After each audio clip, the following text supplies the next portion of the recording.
베드로전서 3장 13절에서 17절 우리 한 목소리로 같이 읽겠습니다. 시작. 또 너희가 열심으로 선을 행하면 누가 너희를 해하리요. 그러나 의를 위하여 고난을 받으면 복 있는 자니 그들이 두려워하는 것을 두려워하지 말며 근심하지 말고 너희 마음에 그리스도를 주로 삼아 거룩하게 하고 너희 속에 있는 소망에 관한 이유를 묻는 자에게는 대답할 것을 항상 준비하되 온유와 두려움으로 하고 선한 양심을 가지라. 이는 그리스도 안에 있는 너희의 선행을 욕하는 자들로 그 비방하는 일에 부끄러움을 당하게 하려 함이라. 선을 행함으로 고난 받는 것이 하나님의 뜻일진데 악을 행함으로 고난 받는 것보다 나으니라. 아멘. 아멘. 자, 오늘 우리가 함께 읽은 이 말씀을 통해서요, 소망의 이유라는 제목으로 은혜를 같이 나누도록 하겠습니다. 사랑하는 여러분, 7월 말 8월 초 이제 정말 전 국민이 휴가를 떠나는 이제 말 그대로 휴가철 피크입니다. 이 중에서는 이제 이미 좀 다녀오신 분들도 좀 계시는 것 같고요. 또 계획하시는 분도 계신 것 같습니다. 여러분들은 휴가를 어떻게 보내셨을 때 가장 좋으시던가요? 휴가를 어떻게 여러분들은 보내길 원하고 또 어떤 기억을 어떤 경험을 하셨을 때 휴가가 제일 좋으신가요? 제가 오늘 근래에 뉴스 신문 기사를 하나 좀 봤는데 요즘에는 가장 뜨는 휴가법이 나오더라고요. 그게 뭐냐면 바로 디톡스 휴가 뭐 이런 거더라고요. 들어보셨습니까? 디톡스. 그러니까 몸에 노폐물을 이렇게 쭉 빼는 뭐 이제 이런 것들을 디톡스 뭐 이렇게 하잖아요. 그런데 이게 몸도 마음도 그리고 우리 유튜브나 이런 쇼츠 영상이나 이런 거에 길들여지고 절여졌던 우리의 생각도 뇌도 이게 비워내는 휴가를 요즘에는 그렇게들 많이 하려고 한대요. 이 휴가도 유행이 있는 것 같습니다. 예전에는 그냥 해외에 나가서 좋은 경험한다 이런 것도 있고, 아니면 맛집 찾아간다 이런 것도 있고, 하지만 요즘에는 디톡스, 노폐물을 제거하는, 그래서 아예 호텔에서, 예전에는 호텔 안에서 그냥 원스톱으로 맛있는 것도 먹고 호텔 수영장에서 수영하고 이게 휴가였다면, 호텔 안에서 건강식을 준비해서 명상이나 요가나 이런 코스를 호텔 안에서 이렇게 하도록 한다는 겁니다. 그것을 위해서 한 며칠 새에 거의 한 200만 원이나 되는 돈을 사람들이 기꺼이 쓴다는 거예요. 그러니까 이제 사람들이 생각할 때 요즘 세상이 참 복잡한가 봅니다. 그러니까 뭐라도 덜어내놓지 않으면, 안 그러면 우리는 사실 우리나라도 굉장히 휴가를 열심히 보내잖아요. 어디 해외 가면 우리가 언제 여기 또 오냐 그러면서 전 세계에서 렌트카를 해외에서 빌렸을 때 가장 많은 거리를 운전하고 다니는 사람이 한국 사람인 거 아세요? 휴가로 쉬러 갔는데 운전을 2박 3일을 뜬 눈으로 하는 거예요. 우리가 언제 여기 와? 언제 유럽에 또 와봐? 여기 가고 저기 가고 저기 가고 저기 가고 이제 그러지 않습니까?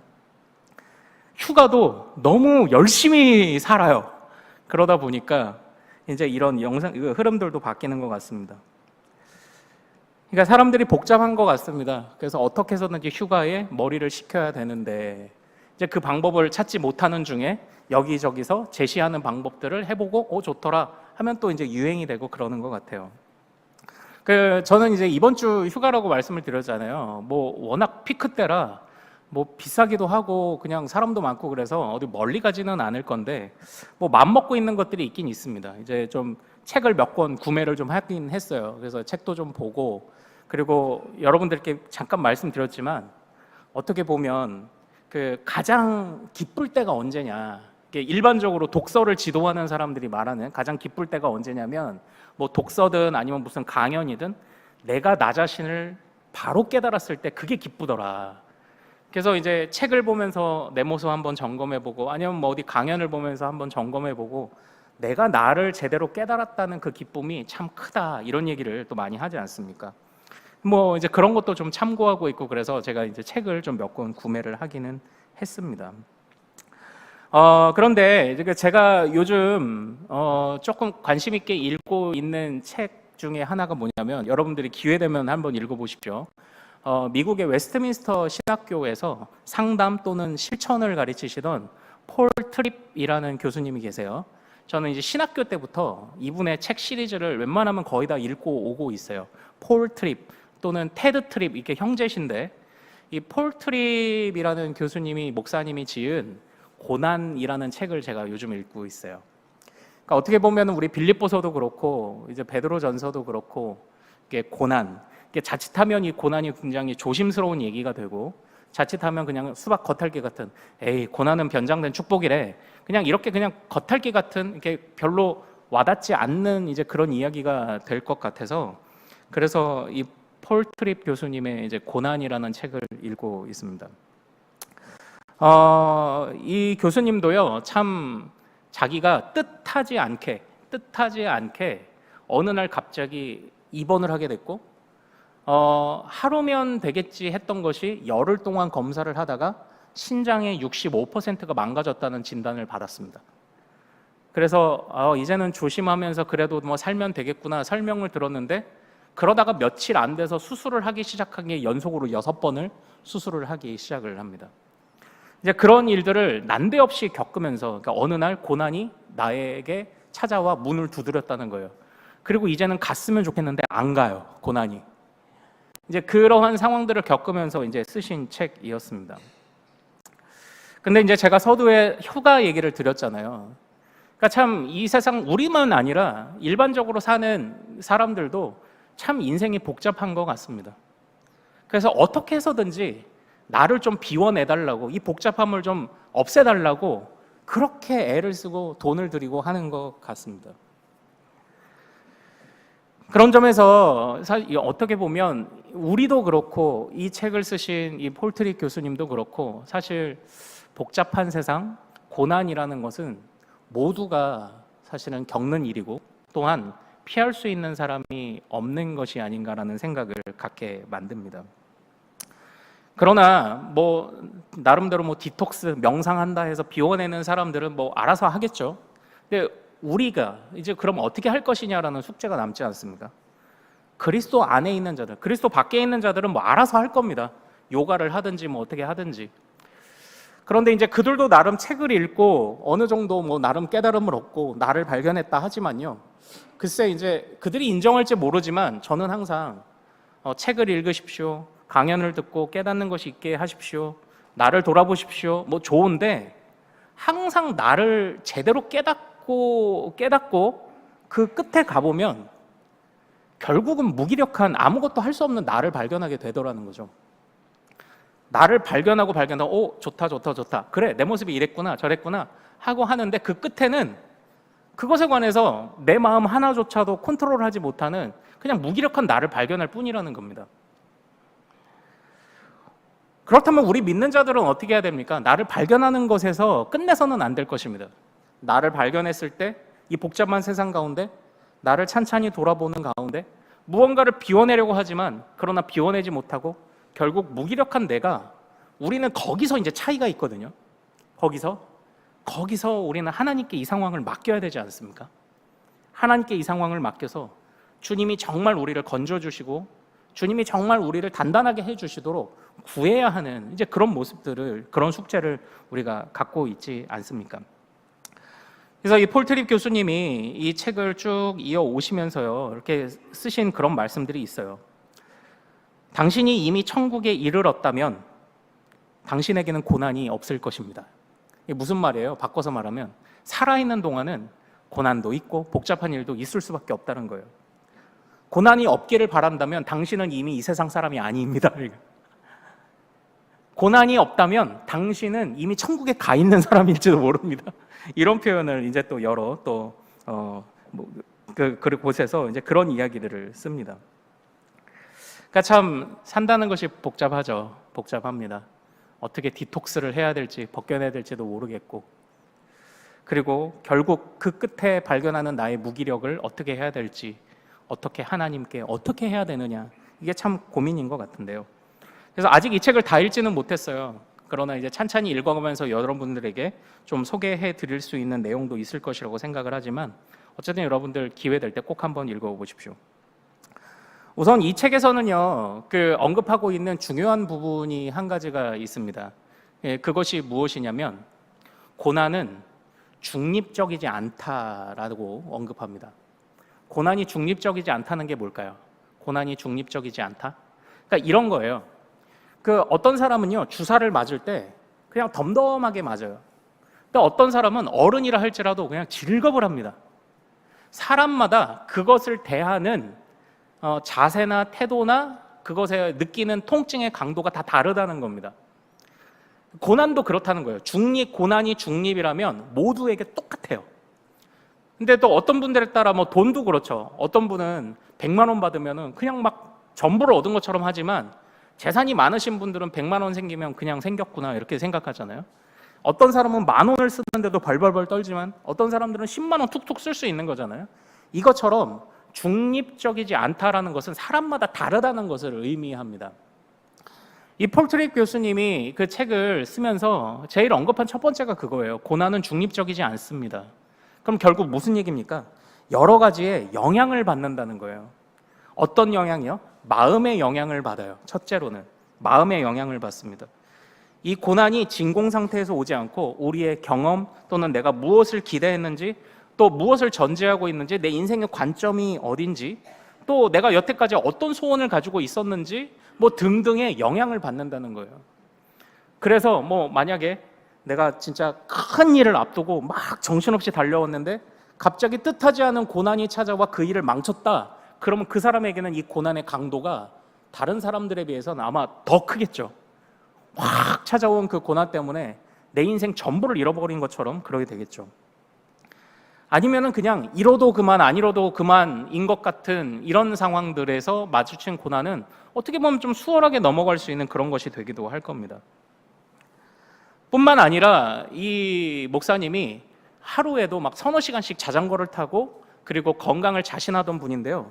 갑자기 병이 쫙 찾아오면서 마음의 영향만 받는 게 아니라 이 몸이라는 것에 대해서도 영향을 받는구나. 특별히 뭐냐면 내가 내 몸에 대해서 자신했던 교만, 이 교만의 크기에 따라서 고난이 새롭게 다가온다는 것을 깨달았다고 합니다. 즉 고난이 찾아오면 그 사람의 상황과 뭐 마음이든 몸이든 그 사람의 형편과 그 사람의 생각과 이런 것에 따라서 어떤 사람은 고난을 키우기도 하고 어떤 사람은 고난을 덤덤하게 받아들이기도 한다라는 것을 이 목사님이 깨달았다는 겁니다. 사랑하는 여러분, 오늘 우리가 읽은 이 베드로 전서의 이 말씀은요, 고난받는 성도들을 향한 권면이 전제되어 있습니다. 그런데 단지 위로하고 끝내지 않잖아요. 그 상황 속에서도 믿음을 계속 지키라고 말하고 있지 않습니까? 오늘 우리가 읽은 이 본문에서도 그 부분을 아주 직접적으로 언급하고 있습니다. 자, 우리 13절과 14절을 한번 같이 읽어보도록 하겠습니다. 자, 3장 13절과 14절 같이 읽어보겠습니다. 시작. 또 너희가 열심으로 선을 행하면 누가 너희를 해하리요. 그러나 의를 위하여 고난을 받으면 복 있는 자니 그들이 두려워하는 것을 두려워하지 말며 근심하지 말고. 아멘, 아멘. 이 사도 베드로가 이야기하는데 너희가 하나님 앞에 항상 성실하다면 누가 너희를 헤아리오. 그러니까 이 표현은 이렇게 이해하시면 될 것 같아요. 하나님이 너희를 보호하시지 않겠냐. 그러나 의를 위하여 사는 자에게는 고난이 있을 수밖에 없다는 거예요. 물론 주님이 도와주실 때가 있지 않겠느냐. 하지만 살아가는 동안 고난을 피할 수가 없다는 겁니다. 이 피할 수 없는 상황 속에서 그래도 의를 위하여 고난받으면 복이 있지. 하나님이 함께 하시지. 그리고 우리가 지지난주에 배운 대로 하나님이 그걸 위하여 당신들을 부르신 겁니다. 그렇게 말하면서 고난을 어떻게 피할까가 아니라 고난을 정면으로 승부하라고 계속 가르치고 있지 않습니까? 어떻게 보면은 이 고난이라는 것에 관해서 사실 쉽지 않은 이야기를 하고 있는 게 이 베드로 전서입니다. 하지만 이 말씀을 보면은요, 이 말씀을 보면 저는 이 말씀을 묵상하다가 어떤 장면이 생각이 났냐면 이 마태복음 5장에 가면 주님이 이제 제자들에게 산상수훈을 가르치실 때 이렇게 말하시는 장면이 나와요. 예를 들어 하나 얘기를 해볼게요. 또 간음하지 말라 하였다는 것을 너희가 들었으나, 그러니까 너희는 이미 말씀을 복음을 뭐 율법을 이렇게 알고 있지. 그러나 나는 너희에게 말하노니 음욕을 품고 여자를 보는 자마다 마음에 이미 간음하였느니라. 그러니까 간음하지 말아라, 이 정도만 알고 있지 나는 너희에게 더 강력한 것을 요구한다. 보면서도 음욕을 품었다면 이미 간음했다. 이렇게 선언하시는 예수님의 이런 장면들이 나와요. 그래서 너희들이 기존에 알고 있던 것 아니, 그러나 나는 그것을 새롭게 너희에게 가르친다라는 이야기가 5장에 쭉 나오거든요. 결국 그 모든 이야기에 공통적인 부분이 있습니다. 공통적인 문제들이 있어요. 그게 뭐냐면 우리가 일반적으로 알고 있는 대로 바라보지 말고 주님의 관점으로 그것을 바라보라고 주님이 거기에서 명령하신 겁니다. 저는 사도 베드로가 이것을 배운 것 같아요. 고난을 그냥 일반 사람들이 생각하는 대로 생각하지 마. 왜 그렇게 생각하지? 하나님이 그리스도가 그 고난을 어떻게 생각하시는지 그 눈으로 봐야지 이걸 자꾸 우리에게 말하고 있는 것 같습니다. 고난은 피할 수 없어요. 그리고 의를 위하여 살려고 하면 고난은 항상 있습니다. 그러나 이 고난은 어떻다고요? 중립적이지 않아요. 사람들의 마음과 상태와 그 사람들이 무엇을 추구했고 무엇을 바래왔고 그 여러 상황들에 따라서 그 고난의 강도가 결정이 된다는 겁니다. 베드로도 그 이야기를 하고 있죠. 고난을 일반 사람들이 생각하는 대로 받으면 힘들 거야. 그러나 주님의 눈으로 그 고난을 바라보면 그 안에서도 주님이 주시는 은혜들이 있을걸? 지금 그걸 말하고 있는 것 같습니다. 그래서 사도 베드로는 오늘 이 말씀에서 강조하는 점이 있어요. 그 강조하는 점이 뭐냐? 자, 우리 15절 한번 같이 읽어보겠습니다. 15절을 읽겠습니다. 시작. 너희 마음에 그리스도를 주로 삼아 거룩하게 하고 너희 속에 있는 소망에 관한 이유를 묻는 자에게는 대답할 것을 항상 준비하되 온유와 두려움으로 하고 아멘 아멘. 그리고 뒤에 이제 선한 양심을 가지라. 여기까지 한번 생각을 해보겠습니다. 여기에서 그래서 사도 베드로가 언급하는 것이 있는데 중요하게 언급하는 게 뭐냐면 마음이에요. 마음.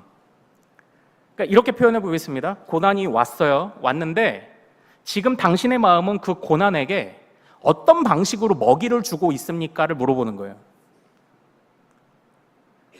당신은 그 고난을 당신의 마음이 그것을 어떻게 다뤄내고 있고 그것을 키우고 있습니까? 아니면 그것을 그리스도의 눈으로 다독하며 그것들을 뛰어넘고 있습니까를 지금 묻고 있는 겁니다. 그런 영향들이 어디에 일어난다고 해요? 마음이라고 얘기를 합니다. 마음. 특별히 우리가 읽었던 이 14절에 보면은요, 그들이 두려워하는 것을 두려워하지 말아라. 근심하는 것을 근심하지 말아라. 그러니까 일반 사람들이 생각하듯 살아가는 그런 삶을 사도 베드로가 거부하라고 말합니다. 그게 아니라 너희 마음에, 근데 그 마음에 뭐래요? 그리스도가 뭐로 계시대요? 그리스도를 주로 삼아. 우리 폴트립 교수님도 비슷한 이야기를 합니다. 어느 날 고난이 내 마음 문을 두드렸다. 왔는데 나갈 생각을 안 한다. 그래서 힘들었는데 그러나 나는 마지막에 고백했다. 아, 이 마음의 주인은 하나님이셨지. 고난이 들어와서 이 마음 속에서 여러 영향력들을 만들어내며 고난에 먹이를 주고 키우는 일들이 있었지만 다시 정신을 차리고 보니까 이 고난과 이 어려움과 그것을 다뤄내는 내 마음이 주인된 것 같지만 사실 내 마음의 주인은 하나님이셨다는 것을 깨닫고 그리고 나서 이분이 이렇게 고백합니다. 내가 겪었던 그 질병은 내가 어디에 소망을 두고 있었는지를 보게 하는 아주 좋은 하나님의 도구였습니다. 이렇게 얘기해요. 고난이 좋을 수 있나요? 그러나 폴트립 교수는, 이 목사님은 그렇게 고백하거든요. 내가 내 마음의 주인이 하나님이신 것을 깨닫는 순간, 고난이 들어와서 나가지는 않는데 그러나 주인 행사는 못한다는 거예요. 주인이 아닌 고난에게 내가 여태까지 주인처럼 그것을 대했다는 겁니다. 고난이 주인인 것처럼 내가 먹이를 주고 있었대요. 그러나 깨달았대요. 아, 하나님이 주인이지 내 마음의 주인이 하나님이지 내가 두려워하지 말아야 될 것을 두려워했네. 근심하지 말아야 될 것을 근심했네. 너희 마음에 그리스도를 주로 삼으십시오. 결국 이것이 그 고난을 당신은 누구의 눈으로 보고 있느냐를 묻는 건 아닙니까? 어떤 방식으로 당신은 그 고난에 먹이를 주고 있는지를 생각해 보라는 것 아닙니까? 그러면서 이 목사님이 고백하는 겁니다. 오히려 좋은 도구였다. 나는 여태까지 수많은 책을 쓰는 저술가고 보수적이기로 유명한 신학교의 교수도 하고 목회도 하고 책도 쓰고 영향력도 끼치고 또 나는 운동도 하면서 자신 있게 살아왔지만 그러나 내 안에 소망 없었음을, 내가 운동하며 가까웠던 그 몸이 결국 나에게 교만을 주었음을 깨달았다. 비로소 고난으로. 물론 이 신장이라는 것이 한번 망가지면 잘 회복되지 않잖아요. 그런데 그 35% 남아있는 그 신장에서도 힘들죠. 그러나 이분이 말합니다. 하나님이 내가 나 자신을 온전히 보게 하셨다. 그리고 그때부터 하나님 의지하기 시작하는 거죠. 아, 하나님이 살게 해주시는구나. 야, 35%밖에 안 남았지만 하나님이 살게 해주시는구나. 그래, 나의 주인은 주님이셨지. 그러니까 잃어보고 나니까 더 주님을 의지하게 되는 거예요. 정말 주님이 주인 되시지 않으면 이 35% 갖고 어떻게 살아요? 그러나 주님이 주인 되시니까 여전히 사라지더라는 겁니다. 물론 불편해요. 그래서 이 목사님이 이런 말씀을 합니다. 자기가 6번 수술하고 태어나고 나서 사람들에게 여전히 설교의 자리를 쓰는데 사실은 바지 속에 그 몸 속에 있는 그 피나 이런 것들을 받아내는 주머니를 차고 있었다는 거예요. 이게 배변 주머니 같이 이 주머니를 차고 있었는데도 그래도 말씀하십니다. 감사하고 기쁘다. 내가 하나님 앞에 나 자신을 바로 봤다. 그리고 나의 무능력을 고백한 순간 주님이 나의 주인이시라는 것을 내가 다시 깨달았다. 그렇게 이야기를 합니다. 사랑하는 여러분, 참 이런 고백까지 가는 것은 쉽지 않겠지만요. 저는 오늘 여러분들과 그리고 제 자신에게도 좀 이렇게 부탁을 드리고 싶습니다. 고난이 일어나면 그 고난 자체보다 그것에 우리가 어떤 먹이를 주느냐에 따라 이 차이가 커지는 것 같습니다. 적어도 그 고난이 우리에게 찾아올 때 우리도 우리 자신에게 물어보면 좋겠어요. 너의 주인은 누구냐? 고난이 너의 주인이냐? 아니면 하나님이 너의 주인이시냐? 그래, 하나님이 주인이심을 고백할 때 분명히 우리는 똑같은 고난을 겪더라도 다른 방식으로 반응하기 시작을 할 겁니다. 그때 사람들이 물을 거예요. 너 어떻게 그렇게 사니? 그때 말합니다. 소망에 관한 이유를 묻는 자에게 변호하고 대답할 것을 항상 준비하십시오. 그리고 이렇게 말합니다. 우리가 읽었던 이 15절 끝에 온유와 두려움으로 그리고 선한 양심으로. 사실 이 말씀은요 14절하고 좀 대조가 되는 말씀이에요. 우리 14절을 다시 한번 읽어보죠. 14절 같이 읽습니다. 시작. 그러나 의를 위하여 고난을 받으면 복이 있는 자니 그들이 두려워하는 것을 두려워하지 말며 근심하지 말고, 이겁니다. 그러니까 그리스도 밖에 있는 자들이 두려워하는 것을 두려워하지 말아라. 그들이 갖는 두려움이 있고요, 우리가 갖는 두려움이 다르다는 겁니다. 우리가 갖는 두려움은 뭡니까? 오직 하나님이에요. 우리는 다른 것을 두려워하지 않고 오직 하나님을 두려워하는 자들이에요. 그리스도 밖에 있는 자들이 두려워하는 것을 당신은 왜 두려워하십니까? 우리가 두려워할 것은 하나님뿐입니다.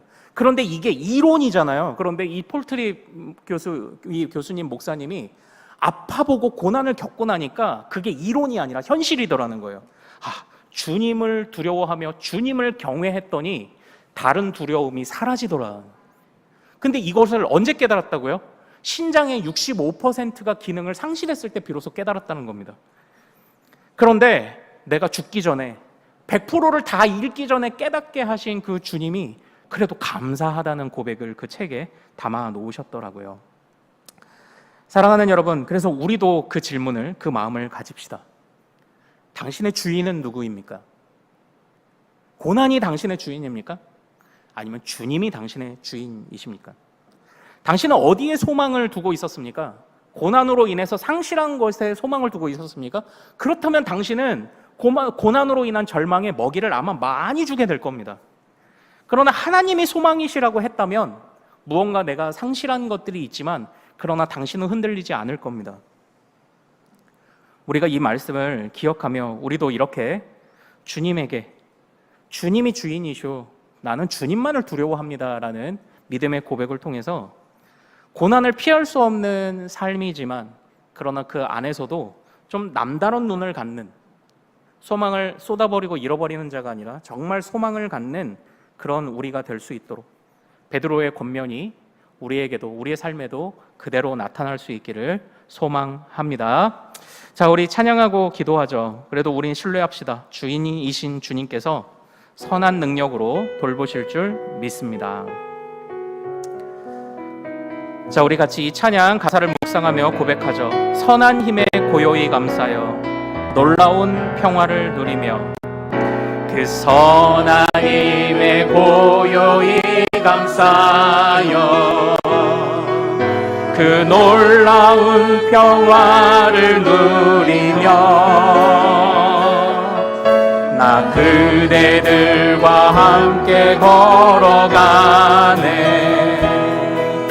나 그대들과 한 해를 여네. 지나가 넘을 어둠의 날들이, 지나가 넘을 어둠의 날들이 무겁게 내 영혼 짓눌러도, 오 주여 우릴 외면치 마시고 약속의 구원을 이루소서. 그 선한 힘이 우릴 감싸시니 믿음으로 일어난 일기 내 안에, 주 언제나 우리와 함께 계셔. 하루 또 하루가 늘 새로워. 주께서 밝히신 작은 촛불이, 주께서 밝히신 작은 촛불이 어둠을 헤치고 타오르네. 그 빛에 우리 모두 하나 되어